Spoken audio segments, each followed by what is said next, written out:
샬롬, 큐티 브런치 이주희 목사입니다. 9월 9일 월요일 하나님 말씀은 느헤미야 5장 14절에서 19절까지의 말씀입니다. 오늘 본문을 살펴보면 느헤미야는 유다 총독으로 12년간 일한 것을 알 수 있습니다.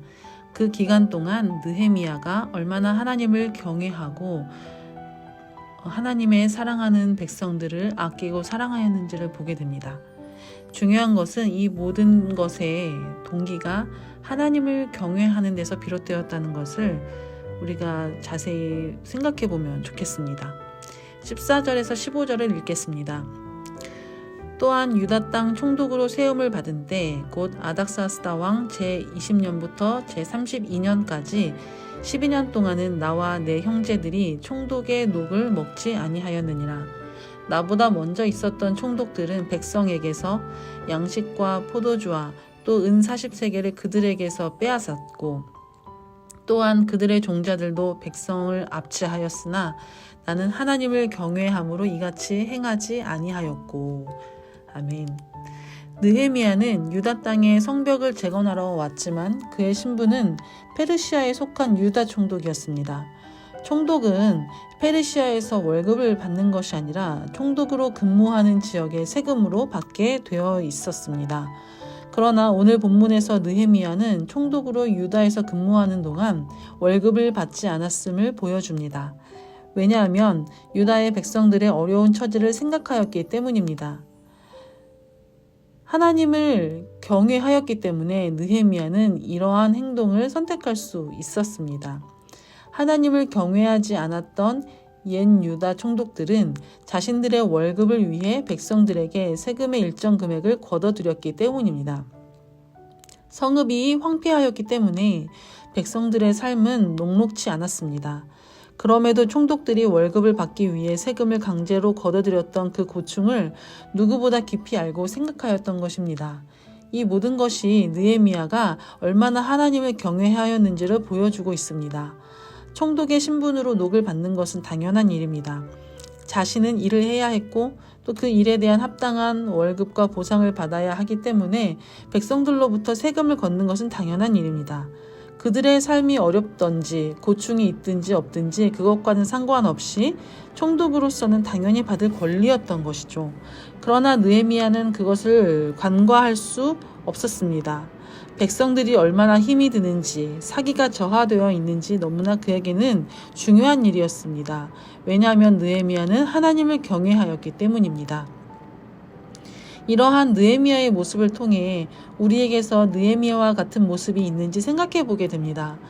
당연한 권리이고 누려야 할 것들이 있지만 하나님 때문에 불편함을 감수하고 권리를 포기하고 하나님을 경외하는 일을 선택하는 것을 우리 역시 하고 있는지 생각해 봅니다.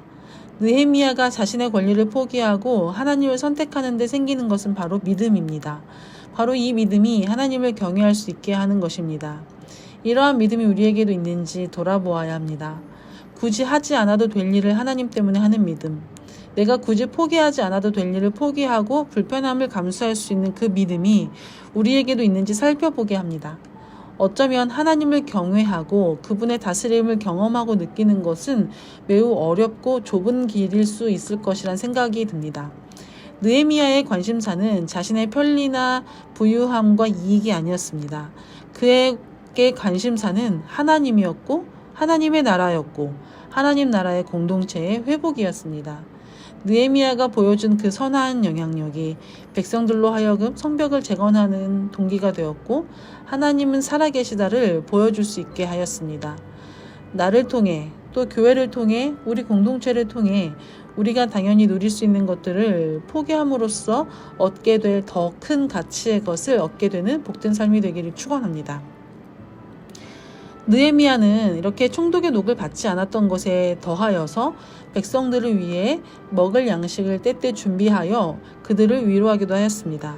그런데 오늘 본문에 보면 그 규모가 상당하였던 것으로 보여집니다. 유다 사람들과 민장들 150명이 느헤미야가 준비한 상차림에 참여하였다고 성경은 기록합니다. 이렇게 한 깔닥은 역시나 백성들의 녹록지 않은 삶을 위로하고 그들을 도울 방법을 찾았기 때문입니다. 18절에서 19절을 읽겠습니다. 매일 나를 위하여 소 1마리와 살진 양 6마리를 준비하며 닭도 많이 준비하고 열흘에 한 번씩은 각종 포도주를 갖추었나니 비록 이같이 하였을지라도 내가 총독의 녹을 요구하지 아니하였음은 이 백성의 부역이 중함이었더라.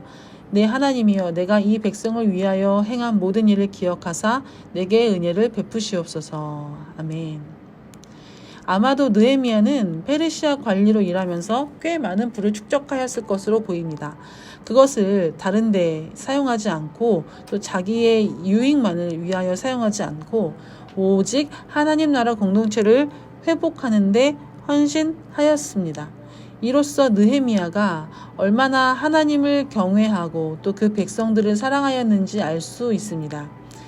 1장에서 했던 느헤미야의 기도와 깊은 수심이 이렇게 행동으로 드러나는 것을 보게 됩니다. 백성들의 고충이 심히 크다는 것을 알기 때문에 느헤미야는 이렇게 행동한 것입니다. 느헤미야는 이렇게 행동한 것을 하나님께 기도하며 자신이 했던 선한 일을 기억해 달라고 기도합니다. 다른 총독들처럼 욕심이 있었다면 이렇게 행동할 수 없었을 것입니다.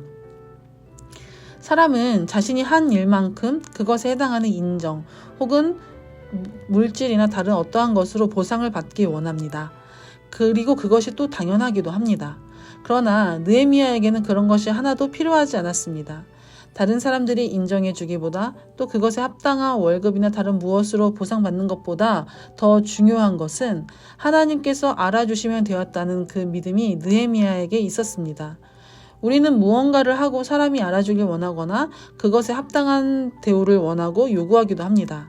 그러나 그 세상이 그것에 대해 부당한 대우를 하고 부족한 처우를 한다 해도 우리는 하나님께 인정받고 하나님으로부터 대우를 받는 것이 더 중요합니다. 하나님께서 인정해 주시려고 하나님께 인정받으려고 애쓰는 것이 더 중요한 것이죠. 하나님은 우리의 모든 필요와 때에 맞게 도우시는 분이시기 때문입니다. 우리가 불합리한 대우를 받는 것 때문에 하나님께서 인정하시는 것을 놓치지 않게 되기를 소망합니다. 우리의 관심사는 이 땅에 있지 않고 오직 하나님께만 있기 때문입니다. 이러한 모습이 백성들에게 또 다른 믿음의 도전을 하게 되었습니다. 나의 모든 것을 오직 하나님께 맡기고 나아가는 복된 삶이 되기를 축원합니다. 기도하겠습니다. 사랑하는 주님, 느헤미야가 하나님을 경외함으로 했던 모든 믿음의 행동들이 나의 행동 되게 하여 주옵소서. 우리가 권리를 누리는 것이 마땅하지만 하나님 나라를 위해서 그것을 기꺼이 포기할 수 있는 용기를 허락하여 주시고 세상으로부터 합당한 보상을 받기 위해 하나님 나라를 놓치지 않게 하여 주옵소서. 그렇게 선한 영향력을 흘려보내는 내가 되고 또 우리 교회 공동체가 되게 하여 주옵소서. 감사드리며 예수님의 이름으로 기도드립니다. 아멘.